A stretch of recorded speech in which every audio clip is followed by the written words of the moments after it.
बिस्मिल्लाहिर्रहमानिर्रहीम अल्लाहुम्मा सल्ली अला मुहम्मदिन व अला आले मोहम्मद। शाह ज़ंजानी टीवी से आपकी खिदमत में हाज़िर हूँ। प्रोग्राम है टूडे कबूली दुआ का वक्त। आज 21 अगस्त और जुमेरात का दिन है और 26 आज सफ़र की तारीख़ है। सबसे पहले देखते हैं कि आज मैंने आपके लिए कौन से कबूली दुआ के वक्त निकालने की सआदत हासिल की है।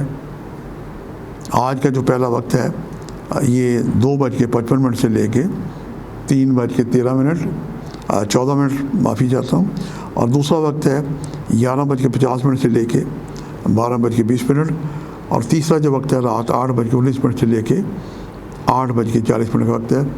ये तीनों वक्त इंतहाई मुजर्रब और कबूली दुआ के वक्त मालूम होते हैं। इन औक़ात में कसरत से दुरूद पढ़ते हुए अपने लिए दुआएँ करें। यकीनन इस हुस्न अमल से की गई दुआएँ बारगाह खुदा बंदी में मुस्तजाब होंगी।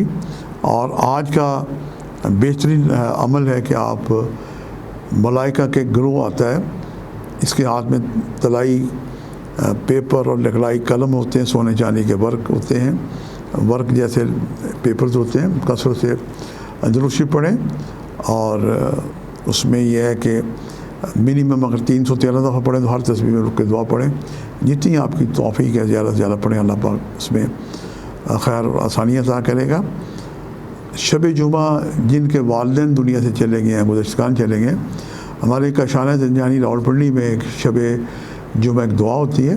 रावलपिंडी इस्लामाबाद के गिरद दुआ के लोग वहाँ पे काशाना ज़ंजानी रावलपिंडी में जाके वहाँ पे मैं 3 जुमेरातें मैंने गुज़श्ता माह अटेंड की, तो मैंने देखा कि बहुत सारे बयान भाई आते हैं और हमारे पीर सैयद मोहम्मद अली ज़ंजानी जो है बड़ी दिक्कत-तमीज़ किस्म की दुआ करते हैं। वहाँ पे एक बहुत बाबरकत तबरक और न्याज का भी इत्माम होता है। वो भी खाएँ, दुआ भी करें और दुआएं भी लें। और उस दिन पीर ज़ंजानी मोहम्मद अली साहब लोगों के ज़ायचे भी, उनकी तावीज़ात भी और उनकी खिदमत बिला मुआवजा करते हैं। तो ये भी एक आम खिदमत ज़ंजानी साहब से आप ले सकते हैं। अल्लाह पाक आपके लिए आसानी अता करें। आज ज़र्द रंग की चीज़ों की आप नज़र बनाएं और ख़ुद भी खाएं, दूसरों को भी खिलाएं, और किसी दरगाह पे भी जाके आप ये नज़र अल्लाह नियाज़ हुसैन दे सकते हैं।